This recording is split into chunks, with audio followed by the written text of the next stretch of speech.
Olá, pessoal. Bom dia para vocês. São 7 horas em ponto. Hoje é dia 13 de agosto de 2025, aniversário da minha mana Adriana. Então, felicidade para a Adriana e para todos os aniversários antes do dia. E nós teremos aqui uma quarta-feira hoje muito importante sobre todos os aspectos, né? A começar pelo anúncio do pacotaço do governo federal, que vai somar 30 bilhões de reais nesse comecinho aqui para ajudar as empresas que foram prejudicadas pela estapafúrdia sobre a taxação decretada pelo governo Trump, né? Como punição pelo fato de que o Brasil vai engaiolar, botar na cadeia um delinquente institucional chamado Jair Messias Bolsonaro, protegido do protoditador dos Estados Unidos, Donald Trump, né? Então vai ser uma quarta-feira muito especial o dia de hoje, né? E nós temos ainda no Brasil a repercussão desse processo desse desvelar ou do revelar, né, da profundidade da imbricação entre redes sociais e pedofilia, né, que foi despertado aí pelo Felca, aquele influencer que era um sujeito que fazia vídeos engraçados na internet, resolveu falar sério e falou grosso para mais de 30 milhões de pessoas, fazendo movimentar a máquina parlamentar, o Ministério da Justiça, enfim, todo mundo saiu numa correria louca aí atrás de tentar mitigar essa situação absurda, né, da exposição de crianças na internet, muitas vezes apoiada pelos próprios pais, o que é mais impressionante. Então, o governo federal anunciou que vai mandar uma sugestão de projeto de lei ao Congresso. Por iniciativa do presidente Hugo Mota, também a Câmara dos Deputados prometeu atuar no sentido de coibir esse tipo de coisa. Só que, curiosamente, a oposição, que sempre falou em pedofilia, mamadeira de piroca, tantas outras atrocidades, banheiro unissex, que ficou atormentando durante 2 ou 3 eleições a cabeça do eleitor brasileiro com essas bobagens, na hora de atuar contra a pedofilia, vaza. Está fora. Ontem, 2 líderes importantes do campo bolsonarista, né, Marcel Van Hatten e o Sóstenes Cavalcante, que é o líder da oposição, disseram que a oposição não vai apoiar nenhuma iniciativa que possa ferir a liberdade de expressão. Significa o seguinte, claramente, tá? Para falar o português correto aqui, papo reto, eles acham que a liberdade de expressão de pedófilos é mais importante do que a proteção à infância. É exatamente isso o que está acontecendo. Isso leva a 2 consequências. Primeiro, enfraquece o discurso dessa direita rançosa de que a pedofilia é uma bandeira deles, né? Está provado que não é, porque na hora de tomar providência contra pedófilos, eles vazam, eles saem de cena, né? Eles sabotam, que é o que ameaçam fazer lá em Brasília. E a segunda questão é a exposição mesmo, né, dos riscos a que a infância está exposta por interesse econômico das Big Techs, né? Na reportagem, vamos chamar assim, que o Felca fez, fica muito claro ali que o algoritmo trabalha para estimular esse tipo de exposição. E isso é um completo absurdo, então é preciso proteger a nossa infância. E o programa de hoje gira em torno desses temas, né? Houve também a divulgação nos Estados Unidos de um relatório fake do governo Trump, dizendo que a situação dos direitos humanos no Brasil piorou por causa da questão da liberdade de expressão. Precisamos entender que por liberdade de expressão eles entendem o direito a golpear as instituições, de dar golpe de Estado, né? Então essa é a lógica que favorece a formação desse conceito lá nos Estados Unidos. E o Brasil não foi o único alvo, tá? Trump também disparou contra a África do Sul com as mesmas ferramentas, inventando mentiras aqui para tentar convencer as pessoas de que os inimigos no campo ideológico Brasil e África do Sul são violadores de direitos humanos, quando é exatamente o contrário, a gente sabe disso. Bom, vamos começar falando sobre futebol? Eu vou chamar o Alex aqui. Cadê o Alex? Alex, bom dia para você. Onde está o meu querido Alex Amorim? Opa, cheguei. Aí. Achei que você tinha faltado hoje, Alex. Palmeiras perdeu ontem, não? Não, o Palmeiras não joga, só joga amanhã, por isso que eu estou presente, Panuso. Ô, Alex, agora tá engraçada a situação do São Paulo, né? Porque o São Paulo começou o ano no Brasileirão como o empatador mor, né? Ele empatou acho que 7 partidas direto, não foi isso? Sim, estava e foi sobrevivendo na competição. E agora, de repente, ressurgiu das cinzas aí. O que aconteceu com o São Paulo? O que explica esse... Aliás, ontem voltou a empatar, né? Sim. Mas enfim, o time tem um novo vigor, está disputando Libertadores. O que foi que aconteceu com o São Paulo? Como é que um time que vinha em letargia, de repente, acorda desse jeito? Então, Panuso, eu acho que foi a troca de treinador pro Hernan Crespo e ele trouxe aquela questão do tática, o ânimo para os jogadores, e nisso fez despertar alguns nomes como o Luciano, que está jogando bem, Bobadilha, entre outros, e o São Paulo está numa crescente, e ontem ficou nesse empate, porém eu acho que é mais para ser comemorado do que ficar triste para nós, porque ontem o jogo foi muito difícil lá na Colômbia, e o São Paulo conseguiu esse empate ontem contra o Atlético Nacional. Foi difícil o jogo lá, então? Sim. Então o empate está justificado, né? E tem que ver que é fora de casa também, né? Numa situação diferente. O que mais nós temos? Tivemos quem mais ontem jogando? Então, Panos, ontem tivemos o Fortaleza, que ficou apenas no empate contra o Vélez. Lembrando que foi um jogo bem casa, apático. Né? Em casa, né? Isso, jogando lá em Fortaleza, em casa. E foi um jogo bem apático, para nós não ter muita questão, muito ataque. Foi mais um jogo de meio de campo. E foi um péssimo resultado para a equipe cearense, porque decide ir lá na Argentina contra o Vélez. E esse empate nessa má fase da equipe cearense vai ter que ir fora de casa tentar essa classificação para a próxima fase da Libertadores, Panunzio. Isso é tudo? Esses dois jogos tivemos ontem? E também ontem, só um momento, trocando aqui rapidinho. Pronto. Ontem tivemos a vitória do Fluminense fora de casa contra o América de Cali. Lembrando que teve uma lambança para nos um gol contra os 7 minutos da equipe colombiana. E nisso, mesmo no primeiro tempo, o Canóbio fez um golaço e fez 2-0. E no finalzinho do jogo, o América de Cali diminuiu e o Fluminense colocou o pé nas quartas de finais da Sul-Americana com essa vitória, Panusa. Muito bom. Deixa eu só perguntar mais uma coisa sobre o jogo de São Paulo. Eu não vi o jogo, mas claro. Você me falou, eu queria que você falasse para as pessoas que estão nos vendo aqui. Foi um jogo difícil, né? Teve pênalti lá, 2 pênaltis que não emplacaram. Como é que foi isso, hein? Então, Panusa, além dos 2 pênaltis, teve 2 bolas na trave, para você ver como foi essa pressão do Atlético Nacional. E teve 2 pênaltis desperdiçados pro Cadorna. Ele perdeu primeiro no primeiro tempo, chutou no canto esquerdo e perdeu. E no segundo tempo teve outra oportunidade, só que nessa o Rafael, o goleiro do São Paulo, conseguiu defender e trouxe esse empate para São Paulo aqui para jogar no Morumbi e decidir essa classificação. Ou seja, o gol estava fechado ontem, né? Sim, aquele dia Paulo... que você tenta e nada consegue. Muito bom, sorte do São Paulo. Minha neta é São Paulina aqui. Eu falo que ela é São Paulina trans, porque ela era corintiana, sabe?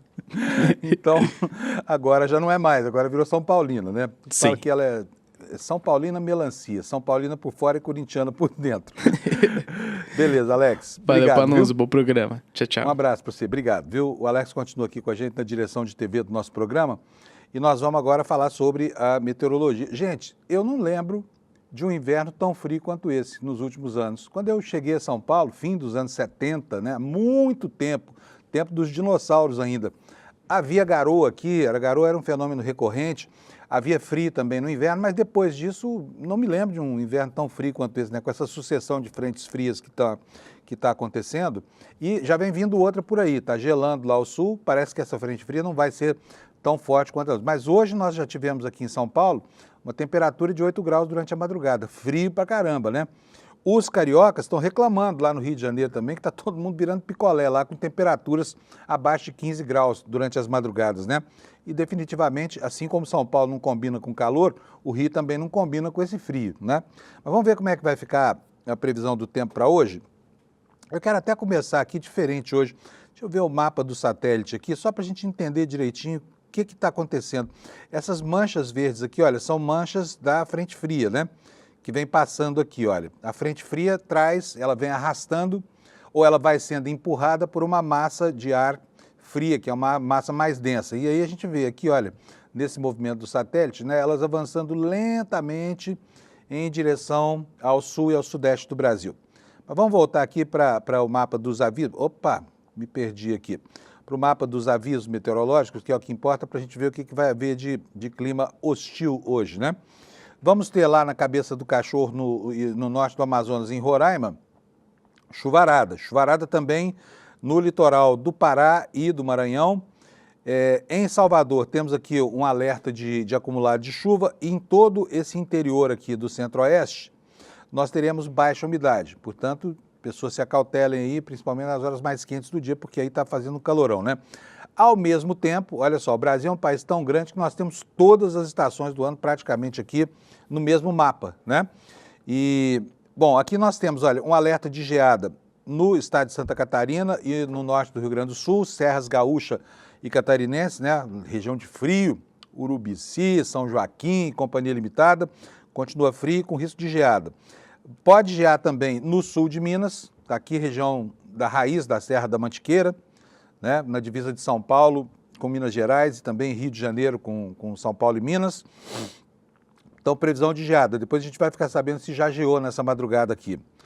E é isso o mapa dos avisos, né, do tempo mais hostil do Instituto Nacional de Meteorologia. Agora vamos ver as temperaturas aqui para saber a quanto elas chegaram na madrugada e a quanto elas chegarão nas horas mais quentes do dia.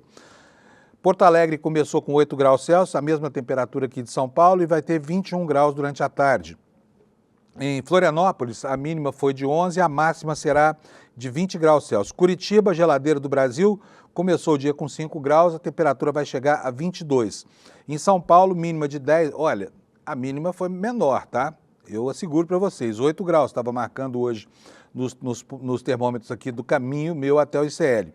E a máxima hoje vai ser uma tarde quente, você vai poder tirar o seu casaco, 26 graus. Lá no Rio de Janeiro, mínima de 14, máxima de 24, isso aqui para os cariocas ainda é um inverno rigoroso, né? Em Vitória, tempo nublado, temperatura mínima de 18, máxima de 25 e aí para cima já começa o calor. Olha, nós temos aqui ó, a previsão de chuva, pode chover em todo o litoral do Nordeste, tá? A exceção de Fortaleza, né? E a temperatura variando aí no gradiente de sempre, entre 20 e poucos graus e 26, 28 graus em todas as capitais, tá bom? Vamos ver aqui, Campo Grande, Mato Grosso do Sul, mínima de 12, bem fria madrugada por lá. A máxima, no entanto, vai chegar a 30 graus Celsius. Goiânia teve 11 na madrugada, vai chegar a 32, já voltando à sua temperatura habitual. E Brasília, de madrugada 9 graus, de dia vai a 27 graus. Esta é a previsão do tempo para o dia de hoje no Brasil. Vamos agora ver as notícias, que é o que você está esperando, né? São 7 horas e 12 minutos. Vamos começar, como sempre fazemos aqui, pelo portal do ICL, o iclnoticias.com.br. E aqui na manchete principal, o anúncio, né, do pacotaço que o governo está preparando para auxiliar empresas, especialmente pequenas empresas prejudicadas por essa chantagem que os Estados Unidos estão fazendo para tentar atuar contra a punição de Bolsonaro. É o preço do trabalho antipatriótico, né, do traidor da pátria Eduardo Bananinha Bolsonaro. Vai custar 30 bilhões de reais. Esse dinheiro dá para construir um trem-bala, tá? Entre São Paulo e Campinas. Só para você ter uma ideia da dimensão do estrago, né? Aliás, entre São Paulo e o Rio de Janeiro. 30 bilhões de reais, é dinheiro pra caramba. É o que custou a iniciativa desse chantagista e do estelionatário que trabalha junto com ele, Paulo Figueiredo, né? Um homem que está lá nos Estados Unidos, não só pelo que tem feito contra as instituições brasileiras, mas principalmente fugido da justiça, porque ele está devendo a justiça brasileira aqui, visto que andou lesando um monte de gente com um empreendimento que levaria o nome de Trump Tower do Rio de Janeiro. Mas enfim, vamos para os outros destaques, depois a gente detalha tudo isso para vocês, tá? Aqui, a manchete da suprema heresia. Isso não é um paradoxo, isso não é uma contradição, isso é um completo absurdo, né? Depois do discurso moralista de anos, falando, como eu disse, de mamadeira de piroca, de pedofilia, dizendo que os professores nas escolas públicas querem transformar os alunos em gays terríveis, eles agora querem proteger os pedófilos. É isso mesmo que você está ouvindo, tá? Essa é a tradução, é a melhor tradução para a primeira reação de parlamentares, como, por exemplo, o Sóstenes Cavalcante, que é pastor, tá? Fala em Deus o tempo inteiro, Velho Testamento, Novo Testamento, mas é um pastor que não quer atuar contra a pedofilia quando tem a chance de fazer isso. Já se colocou aí dizendo que, não, imagina, se tiver que regular Big Techs aqui, nem vem com essa conversa. Portanto, o importante é garantir a liberdade de expressão dos pedófilos. Isso é mais importante para essa gente completamente paradoxal, né? Completamente hipócrita, né? Isso é mais importante do que proteger a infância, que é a obrigação do Estado, a obrigação é essa inscrita na nossa Constituição. Então, esse absurdo aqui, a gente vai detalhar para vocês daqui a pouco, tá bom? Vamos ver nos outros destaques aqui. O dono da Ultrafarma e o executivo da Fast Shop, que foram presos ontem. Um escândalo de corrupção, né, de pessoas como esse Sidney Oliveira, que estavam aí o tempo inteiro fazendo autopromoção, promoção de remédios, essa coisa toda. Você sabia que um mês antes de ser preso ontem pela polícia, esse sujeito assinou um acordo para devolver 32 milhões que ele fraudou do imposto de renda? 32 milhões, um mês antes. Aí a gente descobre que eles subornavam com somas bilionárias, né, funcionários, auditores da Receita do Estado para conseguir isenção fiscal, benefícios fiscais, né, pagar menos imposto de renda. Conseguiam assim, corrompendo, subornando. Agora estão na cadeia. É raro no Brasil a gente ver o corruptor ativo preso, né? Muito raro. E essa prisão provavelmente vai entrar para a nossa história. Olha aí, ó. Sidney Oliveira, o homem do próprio marketing, né? Agora com a imagem dele suja aí por causa desse escândalo envolvendo corrupção de agentes do Tesouro do Estado, tá? Vamos falar bastante sobre isso. Vamos logo começar o dia aqui, porque hoje tem muita notícia, eu vou ver se eu consigo terminar minha pauta aqui para você ficar muitíssimo bem informado, tá bom? Começando aqui pelo anúncio do pacotaço do Lula para tentar ajudar as empresas que o Bananinha deixou em dificuldade com a sua campanha antipatriótica lá nos Estados Unidos. Então, a nossa manchete, Lula anuncia hoje 30 bilhões para empresas afetadas pelo tarifaço, você está vendo aí na sua tela, né? E a informação que nós estamos divulgando aqui no site é da Agência Brasil. O que ela nos dá conta? As empresas afetadas pelo tarifaço do governo Trump receberão 30 bilhões em linhas de crédito, disse o presidente Luiz Inácio Lula da Silva. Em entrevista ao canal Band News, ele adiantou que o valor da ajuda em crédito será anunciado nesta quarta-feira, dia 13, hoje. Ele disse o seguinte, ó, eu vou lançar uma medida provisória que cria uma linha de crédito de 30 bilhões para as empresas brasileiras que, porventura, tiveram prejuízo com a taxação do Trump. 30 bilhões é só o começo. Você não pode colocar mais porque não sabe quanto é, né? Não sabe qual é o tamanho do buraco. Declarou Lula, indicando que o valor pode aumentar caso seja necessário. De acordo com ele, esse plano dará prioridade às empresas de menor porte e àquelas que processam alimentos perecíveis. Disse o seguinte, o nosso presidente: a gente está pensando em ajudar as pequenas empresas que exportam espinafre, frutas, mel e outras coisas. Empresas de máquinas. As grandes empresas têm mais poder de resistência. Nós vamos aprovar a medida provisória amanhã e acho que vai ser importante para a gente mostrar que ninguém vai ficar desamparado pela taxação do presidente Trump, prosseguiu Lula. Segundo ele, o plano procurará preservar os empregos e vai buscar mercados alternativos para os setores afetados. Ele disse literalmente o seguinte: vamos cuidar dos trabalhadores dessas empresas, vamos procurar achar outros mercados para essas empresas. Estamos mandando a outros países a lista de empresas que vendiam para os Estados Unidos, porque a gente tem um lema: ninguém larga a mão de ninguém. O presidente também anunciou que ajudará os empresários afetados, né, a brigar na Justiça dos Estados Unidos contra o tarifaço aos produtos brasileiros.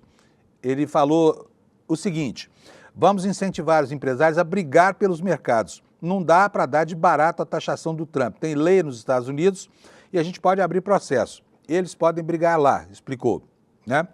E vai custar caro para o país essa brincadeira, né? Vai custar muito caro. E a insanidade de estabelecer tarifas desse tamanho para ressuscitar o acordo de Bretton Woods parece tão insensato, né, que as contas lá nos Estados Unidos mesmo não fecham, porque o Trump está dizendo que os Estados Unidos ficaram ricos cobrando a tarifa dos exportadores. Tarifa que, aliás, é paga pelo consumidor americano, né? Mas há contestações dessa visão fantástica de mundo dele nos jornais de hoje. Daqui a pouco eu vou mostrar isso para vocês, tá bom? Reiterando aqui, no Valor Econômico, nós temos um destaque para essa informação de que a ajuda de 30 bi é só o começo, né? E vamos ver o que isso significa. Segundo Lula, a MP institui a linha de crédito de 30 bilhões destinadas às empresas que tiveram prejuízo e prevê medidas relacionadas a compras governamentais também de conteúdo nacional. A linha de crédito de 30 bi é só o começo. Por quê? Na explicação dada pelo próprio Lula. Não pode colocar mais recursos se não se sabe quanto é o impacto. A linha de crédito será, sobretudo, para ajudar as pequenas empresas e também as grandes que têm um poder de resistência maior. Ninguém ficará desamparado com a taxação do Trump. Vamos garantir a preservação dos empregos, explicou o Lula ao participar do programa O É da Coisa com o Reinaldo Azevedo. Tá? E o que mais que pode acontecer? O que mais que pode acontecer? Vocês acham que vai ficar só nisso? Porque a lei Magnitsky, a chantagem da sobretarifa, da sobretaxa, nada disso demoveu o Supremo Tribunal Federal de prosseguir com o julgamento do líder do golpe de Estado no Brasil, Jair Messias Bolsonaro. O processo continua seguindo. Hoje é o último dia para a apresentação das alegações finais de todos os réus do Núcleo 1, onde está lá o Bolsonaro. Então, a partir de agora, quando os advogados entregarem esse documento, e se não entregar, o réu fica sem defesa. Então, eles vão entregar. Mas, a partir de hoje, começa a contagem regressiva. A gente não sabe qual vai ser a extensão dessa contagem regressiva, mas, em tese, agora é só o ministro Alexandre de Moraes apresentar o seu voto, né? A Procuradoria-Geral da República se manifestar sobre as alegações finais e o ministro Alexandre de Moraes produzir o seu voto, que vai ser o voto que servirá como base para esse julgamento. O julgamento, então, pode acontecer a qualquer momento, mas o próprio Supremo Tribunal Federal já antecipou que seria em setembro, né? Portanto, nós teremos, porque o cronograma está sendo cumprido, as agendas estão sendo cumpridas, o ritmo é célere e tudo que foi combinado até agora aconteceu de verdade, então nós teremos no começo de setembro o Bolsonaro condenado. Significa que ele vai preso já em setembro? Não significa, porque eles têm direito a 2 embargos, né? Embargos infringentes, se for o caso, e embargos de declaração pedindo esclarecimento de detalhes da sentença, que acontecem como medida formal em praticamente todas as vezes em que o réu é condenado. Então, uma medida meramente procrastinatória que não deve surtir nenhum efeito, mas tem sempre um elemento surpresa nessa história, né? Por exemplo, o comportamento de Luiz Fux é algo que a gente vai ter que esperar para saber como é que é. O queridinho dos bolsonaristas agora, que tem uma bancada de 3 no colegiado de 11 do Supremo Tribunal Federal, é o que se diz a boca miúda lá em Brasília, tá? Mas, enfim, vamos voltar aqui para o assunto que eu preciso falar para vocês, que é a expectativa do governo brasileiro com relação a novas medidas de sabotagem do governo Trump, né? Já falei para vocês que ontem saiu um relatório lá, um relatório que está sendo espinafrado, inclusive, pela imprensa americana, dando conta de que o Brasil é um país que teve uma queda na qualidade de seus direitos humanos, né? Mas vamos saber agora, numa matéria do Platô BR, o que pode vir por aí. A reportagem diz o seguinte: olha, o governo Lula está esperando outros movimentos de Trump na América do Sul. O Palácio do Planalto está apostando nos bastidores que o presidente dos Estados Unidos vai tentar interferir nas eleições de países como Colômbia e Chile com o objetivo de enfraquecer os partidos de esquerda na região, né? Outra vez a doutrina Monroe aí atuando como o grande cacete, o big stick americano, agora com interferência direta no campo eleitoral. Nunca foi tão descarado o imperialismo como é agora, né? Auxiliares do presidente Lula da Silva já dão como certa a interferência do presidente Donald Trump nas eleições presidenciais que ocorrerão na América do Sul ainda em 2025 e até no ano que vem, quando o Brasil mesmo vai para as eleições. Bolívia e Chile escolherão os próximos presidentes até o fim do ano. Na Colômbia e no Brasil, as eleições ocorrerão em 2026. Trump, avalia os auxiliares do presidente brasileiro, deve declarar apoio aos candidatos de direita em todos os 4 países e sinalizar com possíveis benesses, semelhantes às concedidas à Argentina de Javier Milei, como a isenção de vistos para a entrada nos Estados Unidos. Aqui eu vou fazer um comentário pessoal antes de seguir na leitura do texto com vocês. Eu, por exemplo, não quero ir para os Estados Unidos, não vou para aquele país agora. O que vai fazer um turista brasileiro lá? A propósito, esse tipo de atitude, essa que eu estou dizendo, né, reproduzida aí aos milhões por gente que está assustada com a escalada de autoritarismo por lá, já privou a indústria do turismo americana de faturar 12 bilhões e meio de dólares no primeiro semestre do ano. Uma queda que deixou em dificuldade o setor do turismo por lá, tá? Por quê? O turista não aparece, não sabe se vai poder entrar, não sabe se vão vasculhar as redes sociais dele, não sabe se um simples comentário sobre alguma coisa que diga respeito à direita mundial ou ao governo Trump pode fazer com que ele seja deportado, preso e deportado algemado de lá. Então ninguém quer se arriscar. Eu, por exemplo, não vou aos Estados Unidos porque eu acho que aquele país é o fim da picada hoje em dia. Mas vamos lá, seguindo aqui com o texto do Platô BR, tá aqui, ó. Na Bolívia e no Chile, os governos de esquerda têm acumulado baixa popularidade. São reais as chances de vitória da direita.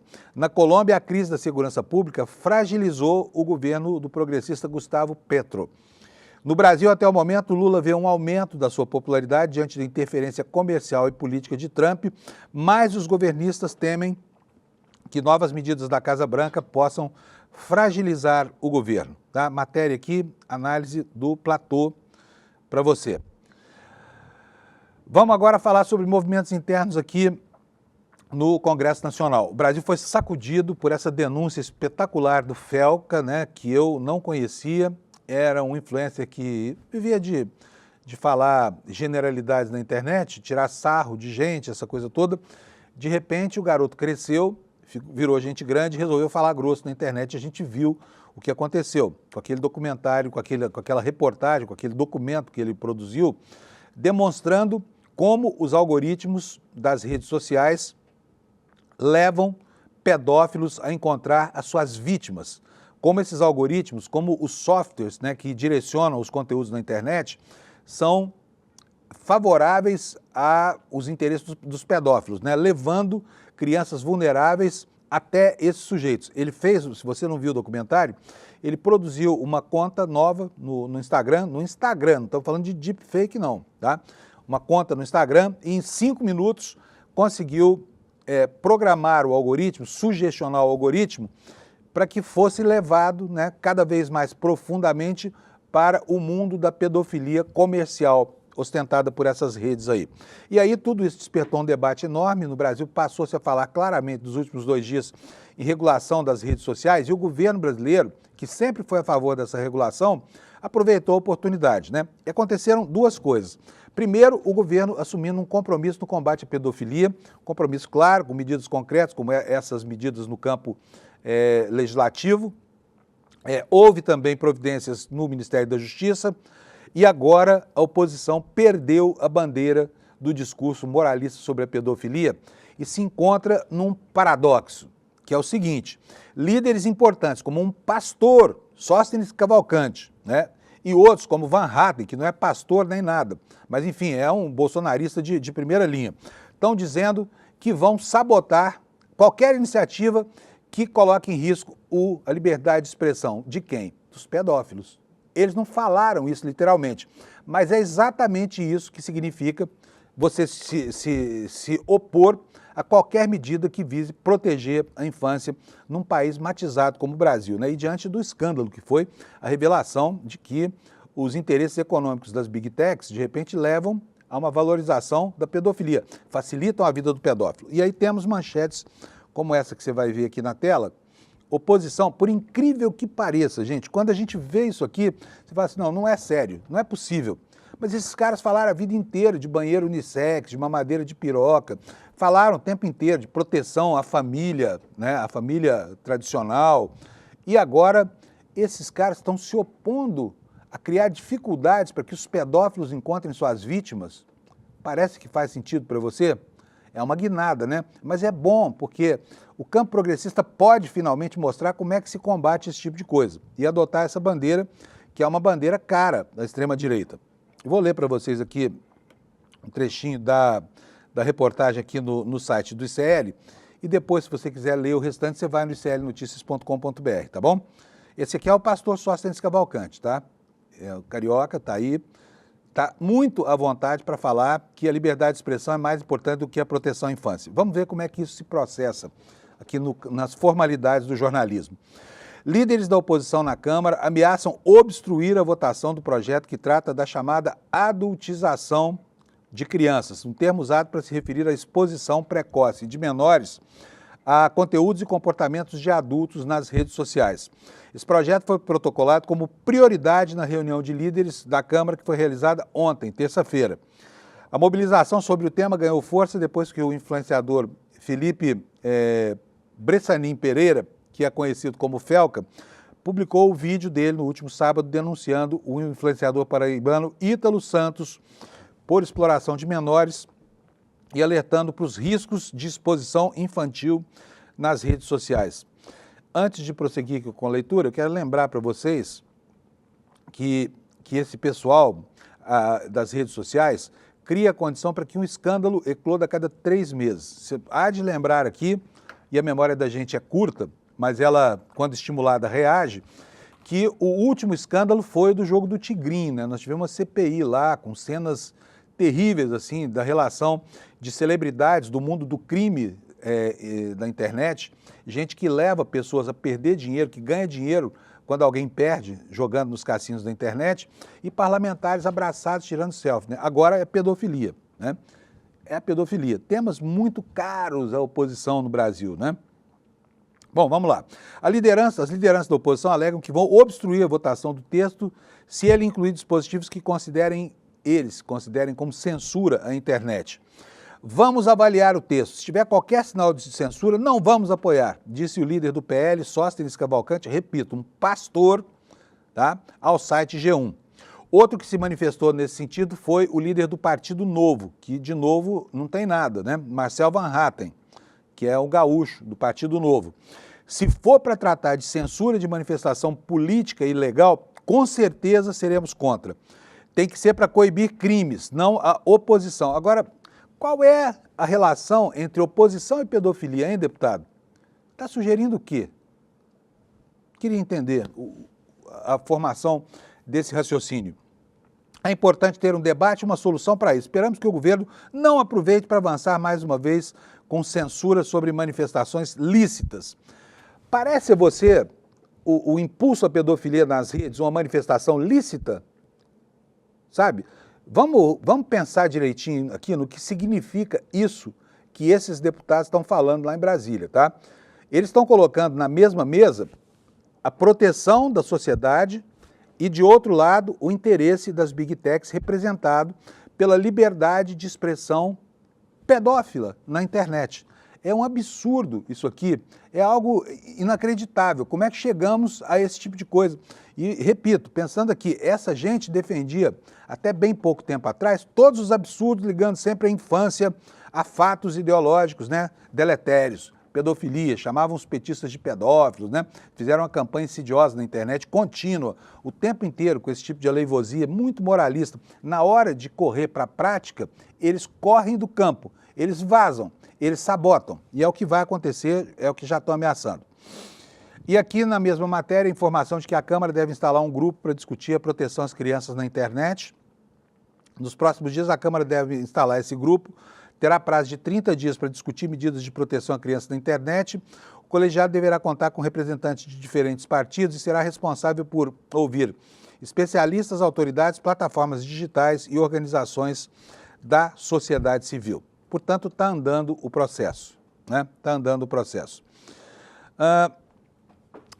Vamos falar agora sobre direitos humanos. Nós estamos falando sobre um tema afeto ao campo do comportamento e da interferência que isso provoca na produção de leis no Brasil pelo Poder Legislativo e como é que isso envolve os agentes da sociedade, né, que se mobilizam em torno do tema. E nós vamos agora ver no New York Times uma informação, aliás, não é essa notícia aqui não que eu queria dar para vocês, é uma informação do Washington Post. Quer ver só? A situação dos direitos humanos no mundo, ela foi objeto de um relatório do governo dos Estados Unidos, mas um relatório que carregou tanto as tintas no campo ideológico e só para quê? Para hostilizar inimigos. Eles transformaram lá esses documentos, esses papers oficiais, numa plataforma mentirosa para sacar contra inimigos no campo ideológico. Quer dizer, perderam completamente a seriedade esses relatórios. Então, o Washington Post está reclamando aí, é uma matéria com uma conotação bastante crítica, né, que os Estados Unidos intensificaram críticas aos direitos humanos contra a África do Sul e o Brasil. Por que o jornalão americano destaca isso? Ele teve acesso no dia 11, né, um dia antes do relatório vir a público, há rascunhos desse documento. E pelos rascunhos, eles chegaram à conclusão de que há, sim, uma campanha de natureza ideológica envolvendo esses dois atuais inimigos dos Estados Unidos, Brasil e África do Sul. Vou ler aqui para vocês. O governo Trump está aumentando significativamente as críticas do governo dos Estados Unidos a supostos inimigos na África do Sul e no Brasil, enquanto a liderança política do Departamento de Estado reinventa o papel dos Estados Unidos na documentação de abusos de direitos humanos ao redor do mundo, de acordo com rascunhos do documento analisados pelo jornal, pelo Washington Post. Os relatórios anuais de direitos humanos do departamento, que devem ser transmitidos ao Congresso na terça-feira ontem, foram já, de acordo com um memorando visto pelo The Post, devem ter como alvo o governo sul-africano por seus supostos maus tratos a fazendeiros brancos, africaners, e o governo brasileiro, por quê? Suposta perseguição ao pobre coitado do presidente Jair Bolsonaro, um aliado do presidente Donald Trump. Defensores dos direitos humanos, líderes estrangeiros e outros críticos do governo Trump afirmam que as suas alegações sobre ambos os governos são exageradas. Quem está falando isso, gente, eu repito, sempre aqui, olha, não é o jornal do Partido Comunista Chinês, tá? É o The Washington Post, o jornal do Jeff Bezos, tá? Que é Big Techer, né? O que ele está falando aqui? Defensores de direitos humanos, líderes estrangeiros e outros críticos do governo Trump afirmam que suas alegações sobre ambos os governos são exageradas. O Post também revisou rascunhos de relatórios vazados para El Salvador, Israel e Rússia. Vocês sabem o que está acontecendo nesse país, né? Só para refrescar a memória de todo mundo, El Salvador é aquela republiqueta centro-americana que terceirizou para os Estados Unidos a construção do primeiro campo de concentração para onde começaram a ser enviados expatriados, né, que viviam nos Estados Unidos, que o governo Trump não quis devolver para os seus países de origem, né? Está recebendo 6 milhões de dólares de aluguel, para quê? Para manter gente encarcerada e dizem os presos que conseguiram se fazer ouvir, para aplicar a aflição da tortura, a gente que está sendo apenada num país estrangeiro só porque vivia ilegalmente nos Estados Unidos. Bom, o Departamento de Estado se recusou a comentar diretamente os rascunhos dos documentos, mas na semana passada emitiu uma ampla defesa da mudança de prioridades do governo. O que disse o Departamento de Estado dos Estados Unidos? Governos em todo o mundo continuam a usar a censura, vigilância arbitrária ou ilegal e leis restritivas contra vozes desfavorecidas, muitas vezes por motivos políticos e religiosos. Mas aqui, antes, a informação de que países que efetivamente não estão nem aí para direitos humanos não foram sequer abordados. Por quê? Porque são aliados do governo americano, né? Então vamos lá. El Salvador, Israel e Rússia. Documentos eliminam descrições anteriores de abusos, incluindo corrupção governamental, abuso de prisioneiros e perseguição de indivíduos LGBT. Matéria do The Post, reclamando aqui de critérios ideológicos que o governo americano vem adotando para fustigar os inimigos e para justificar as suas ações. Isso aqui me lembra muito a guerra do Iraque, viu? 2003, né, quando os Estados Unidos inventaram que o Iraque tinha bombas terríveis, né, bombas químicas, armas químicas e biológicas, e que isso era uma ameaça para o planeta. E aí deflagraram a guerra do Iraque, né, e com uma mentira clássica. E agora essa mentira clássica é usada para fustigar a gente aqui dos países que hoje o governo dos Estados Unidos considera inimigos no campo ideológico, tá? Olha, vou voltar aqui ao assunto dos direitos humanos para falar um pouquinho mais sobre o vídeo do Felca, né? Hoje no UOL tem uma matéria bem interessante falando que esse vídeo uniu a Câmara, apesar dessa dissensão que houve aí nas manifestações do pastor Sóstenes Cavalcante e do Marcel Van Hatten, né? O que diz aqui a matéria? O vídeo do influenciador Felca uniu políticos de direita e esquerda contra a adultização de crianças, mas reacendeu a discussão sobre regulação de redes sociais, tema que não é consenso na Câmara. O que aconteceu? Parlamentares de direita são contra incluir a regulação das redes em projetos sobre a defesa de crianças. Para deputados e senadores bolsonaristas, o vídeo do Felca representa uma cortina de fumaça. Imagina isso, uma cortina de fumaça, para criar regras para as plataformas. Nunca foi pelas crianças. Estamos atentos e todos saberão da verdade, disse quem? O moleque de Minas, o deputado Nicolas Ferreira. Os líderes partidários firmam um acordo para discutir o tema, uma comissão especial será criada na Câmara, já informei para vocês, terá 30 dias de prazo, né? E haverá a criação de um grupo de trabalho com parlamentares especialistas para elaborar um projeto que possa ir à votação ao longo desses próximos 30 dias, né? Por outro lado, nós temos aqui uma matéria no Brasil de Fato, informando como é que está a situação de pessoas que efetivamente entregam a vida para a defesa dos direitos humanos. Olha só, pelo menos 55 pessoas que atuam na defesa de direitos humanos no Brasil foram assassinadas entre 2023 e 2024. Essa informação conta de um estudo chamado Na Linha de Frente, divulgado segunda-feira por organizações como a Justiça Global e a Terra de Direitos. Além de assassinatos, esse estudo mostra que houve 96 atentados, olha que números impressionantes aqui, 175 ameaças, e 120 episódios de criminalização. Ao todo foram identificados 486 casos de violência, 298 em 23 e 188 no ano passado. E aí, o que é que diz o coordenador de uma das entidades da Terra de Direitos? Ele se chama Darcy Frigo. Ele falou o seguinte: percebemos na realização desta segunda edição que a violência contra defensoras e defensores persiste. Não basta uma esfera do poder público atuar na defesa dos direitos humanos no âmbito do Executivo Federal, por exemplo.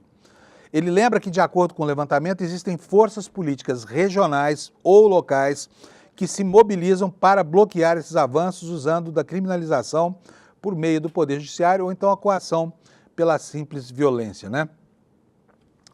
Pois é. Vamos falar sobre os achaques agora, né? A corrupção deslavada de empresários desonestos que se valem desse argumento da corrupção para conseguir o que querem dos donos do poder ou da mera burocracia, né? O fato é que o governo de São Paulo tinha um fiscal ou um grupo de fiscais, não se sabe ainda, que faturou muito alto, se deixando corromper por empresário da qualidade desse Sidney Oliveira e do executivo da Fast Shop, que foram presos ontem. E tem mais gente nisso, viu, gente? Porque vocês sabem que isso funciona, né, como um polo de atração. Quando alguém oferece facilidade para um empresário, ele logo conta para outro amigo em dificuldade e assim as coisas vão se ajeitando. Tanto que na conta da mãe desse fiscal foram encontrados 2 bilhões de reais. Uma senhora que não tinha nada na vida 2 anos antes, de repente aparece como uma nova bilionária no Brasil. Mas vamos para a matéria aqui, matéria do site do ICL. Dono da rede Ultrafarm e diretor da Fast Shop são presos em uma operação do Ministério Público de São Paulo. Eu vou ler rapidinho, porque essa notícia com certeza você já sabe, mas se não sabe, vai saber agora. O dono da rede Ultrafarma, Sidney Oliveira, que foi preso na manhã dessa terça-feira em uma operação do Ministério Público de São Paulo, ele estava corrompendo fiscais tributários da Secretaria de Estado da Fazenda. Outro que foi preso, o diretor estatutário do Grupo Fast Shop, Mário Otávio Gomes, que foi encontrado em um apartamento da Zona Norte de São Paulo. Conduzida pelo Grupo de Atuação Especial de Repressão aos Direitos Econômicos, se chama GEDEC, aqui a sigla, né? A investigação do Ministério Público de São Paulo identificou esse grupo criminoso responsável por favorecer empresas do setor de varejo em troca de propina. Foram cumpridos 3 mandados de prisão temporária, incluindo o de um fiscal de tributos estadual, que é apontado como o principal operador desse esquema, e 2 empresários, esses aos quais eu já me referi, né? E olha aqui, ó, aqui a informação de que a propina que rolava solta ali gerou mais de 1 bilhão de reais para esses corruptos, né, saindo do bolso dos empresários corruptores. O fiscal que foi preso manipulava processos administrativos para facilitar a quitação de créditos tributários às empresas. De acordo com a investigação, ele recebia pagamentos mensais de propina de mais de 1 bilhão por meio de uma empresa que somavam, né? Peraí, não é? Que somavam mais de 1 bilhão, por meio de uma empresa registrada em nome da mãe dele. Quer dizer, o cara, além de ser um corrupto, ainda botou a mãe na confusão. Outro preso é o diretor estatutário do Grupo Fast Shop, Mário Otávio Gomes, encontrado em um apartamento da Zona Norte, como eu já informei, e outros mandados de busca e apreensão foram cumpridos, tá? E aqui uma matéria do Valor Econômico vai nos explicar como é que funcionava esse esquema de corrupção. Segundo o Jornal do Mundo Financeiro, os supostos crimes fiscais envolvendo grandes redes varejistas do país nos últimos anos funcionavam, segundo as informações iniciais, por meio de uma troca de arquivos simples, de fácil acesso dos investigadores e anexos nos e-mails entre auditores fiscais e as redes varejistas Fast Shop e Ultrafarma. A troca de informações ocorria diretamente entre essas partes. Pedidos de apoio da linha de frente dos varejistas junto ao suposto chefe do esquema, que se chama Arthur da Silva Neto, eram respondidos de forma rápida e muitas vezes em poucas palavras, de maneira curta, quando se tratava de orientações da parte do auditor. E essa comunicação ativa está dentro das análises que estão sendo feitas pelo Ministério Público de São Paulo.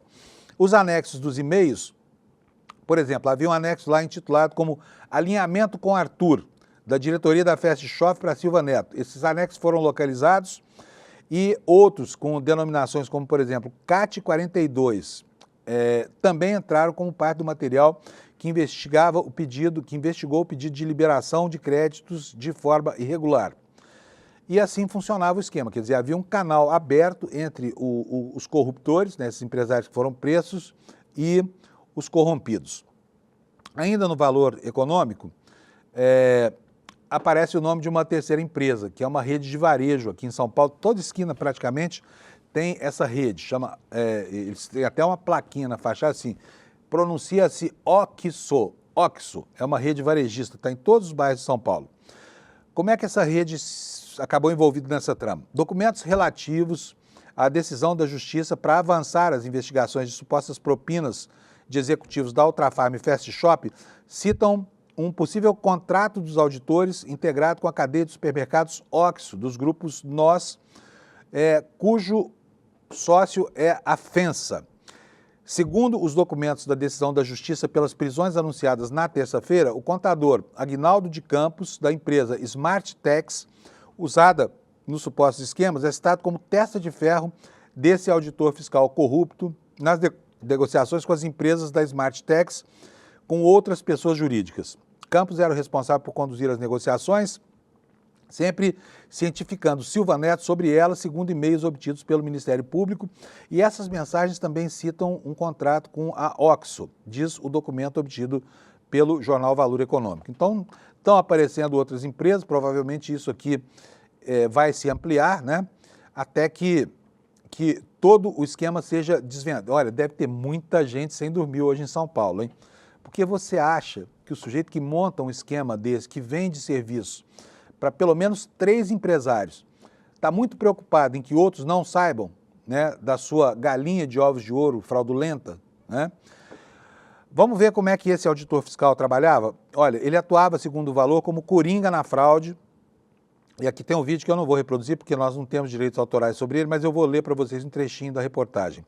O promotor do Ministério Público de São Paulo, João Recupero, afirmou que o auditor fiscal do Estado apontado como principal operador do esquema de corrupção era um coringa nas negociações. Ele, além de acelerar e liberar valores maiores do que o devido, lidava com todas as etapas e minúcias do processo e resolvia até outros tipos de problema que as empresas tivessem, como, por exemplo, conseguir data de uma audiência ou resolver questões da fiscalização. Ou seja, era um serviçal da corrupção, né?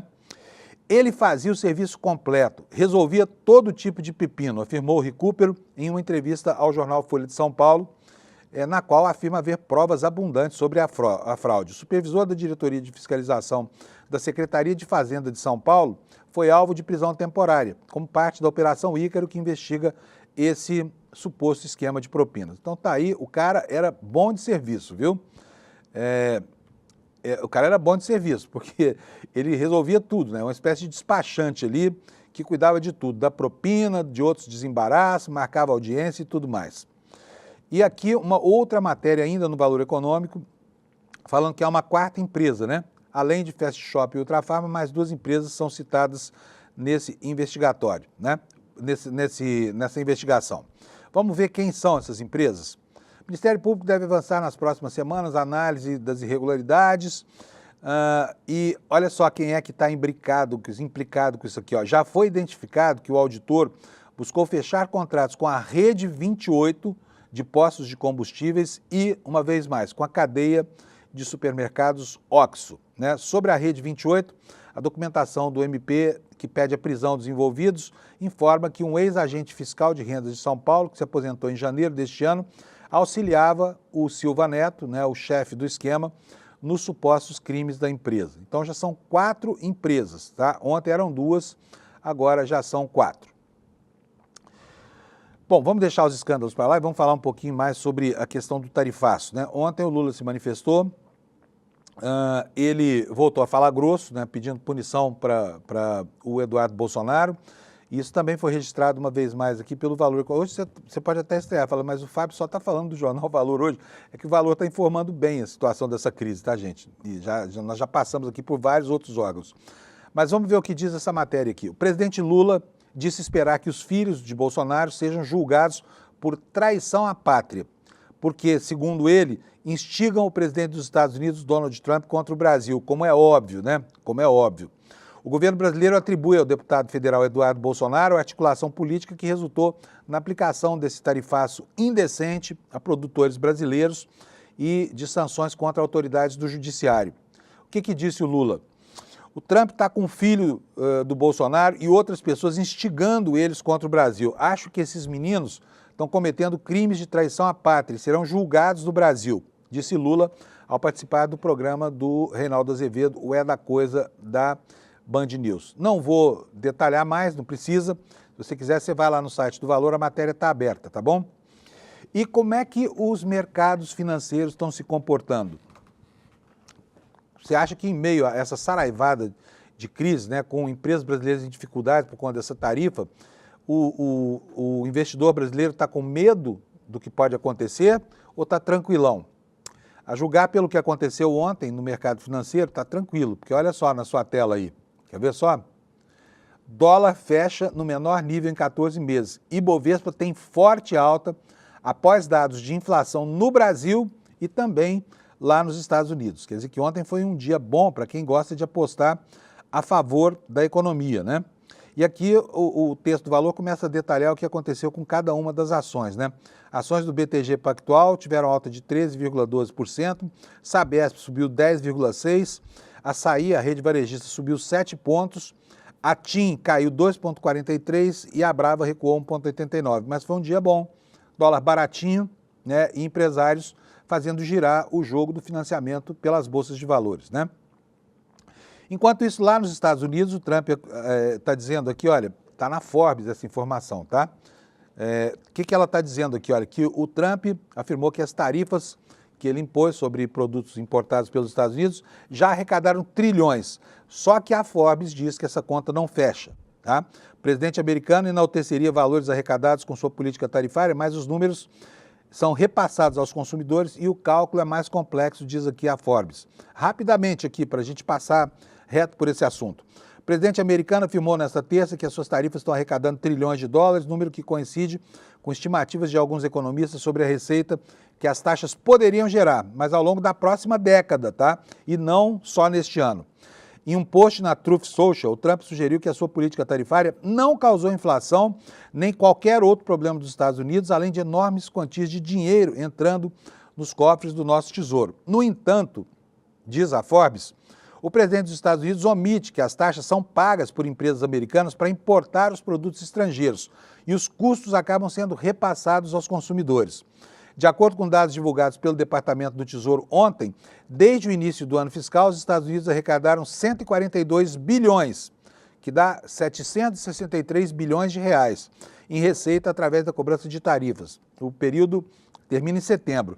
Desde que as taxas de Trump entraram em vigor no tal dia da libertação, em meados de abril, as tarifas saltaram para 28 bilhões em julho, um aumento anual de 273%. E com isso as taxas geraram cerca de 96 bilhões em receita. Em junho elas renderam 27 bilhões, em maio 22 bilhões, em abril 16 bilhões. Portanto é um número muito diferente do trilhão que está sendo propagandeado lá pelo presidente dos Estados Unidos, né? E é só para lembrar aqui que nós tivemos na semana passada a demissão da chefe do IBGE dos Estados Unidos. Por quê? Porque anotou que houve uma retração do mercado de trabalho. O número desagradou o Trump e ele, né, com a sua vontade imperial, simplesmente demitiu a pessoa e disse que vai mandar rever essas estatísticas aí para que elas se adequem melhor ao gosto dele. Só por isso, né? E o Trump continua voltando as baterias, né, aqui para o Brasil, nesse relatório de direitos humanos que a gente começou a detalhar aqui, falando sobre o ponto de visão dos americanos na crítica que o Washington Post fez, né, a colocação de inimigos do campo ideológico no topo das anotações desse relatório. Nós temos aqui no site do ICL Notícias uma matéria que fala exatamente sobre isso. Fala aqui, ó, o governo Trump critica Moraes e gestão Lula em relatório que cita piora dos direitos humanos no Brasil.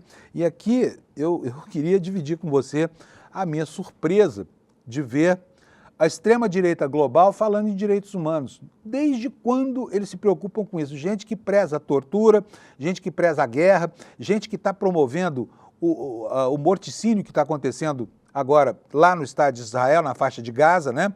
Essa gente está falando em direitos humanos. Gente que acha que o que está acontecendo em El Salvador, em Porto Rico, não diz respeito ao campo dos direitos humanos. Mas o que acontece aqui em redes sociais que privilegiam a distribuição de pornografia infantil, isso afeta os caras que eles são muito sensíveis a isso tudo, né? Vamos lá. Matéria da Folha Press do site do ICL. Departamento de Estado dos Estados Unidos, sob comando de Donald Trump, fez novas críticas ao governo brasileiro. Afirmou que o governo reprimiu o debate democrático e restringiu a expressão de simpatizantes do ex-presidente Jair Bolsonaro, enquanto as cortes tomaram decisões que minavam a liberdade de expressão. Só que não falou que o Bolsonaro tentou um golpe de Estado. Quer dizer, isso não está em lugar nenhum do relatório. Dá golpe, tudo bem. Dá golpe, tudo bem. Agora, você condenar a divulgação de mentiras falsas e que estimulam a subversão, isso não pode, né? Isso não pode. O documento que foi enviado ao Congresso americano também diz que a situação dos direitos humanos se deteriorou em 2024, né? O governo censurou conteúdos online considerados em violação a ordens do Supremo Tribunal Federal, que instruíram as plataformas a remover conteúdos que supostamente disseminavam desinformação relacionada ao sistema eleitoral e as instituições judiciais ou que depreciavam autoridades judiciais com ameaças ou assédio online, é o que diz o relatório. Registros judiciais, aqui é uma mentira clássica, tá?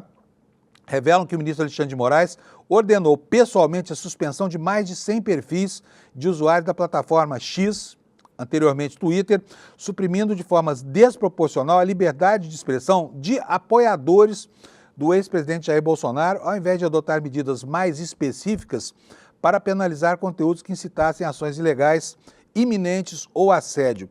Mas as ações propagandeadas por essas redes não caracterizavam justamente o assédio às instituições brasileiras, porque o que trafegou nas redes foi a festa da Selma, né? Foram os pedidos de aplicação de um artigo 142, cuja interpretação foi deturpada para servir ao ideário golpista. Foi isso que foi censurado. E essa censura é uma censura que está de acordo com os padrões estabelecidos pela legislação brasileira. Em outro trecho, o relatório aponta que a Constituição e as leis brasileiras prevêem liberdade de expressão, mais que as decisões do Supremo contrariaram a Carta Magna ao restringir esse direito, avaliam os Estados Unidos, para indivíduos que considerou a Corte, né, estarem em violação da lei que proíbe o discurso antidemocrático, né?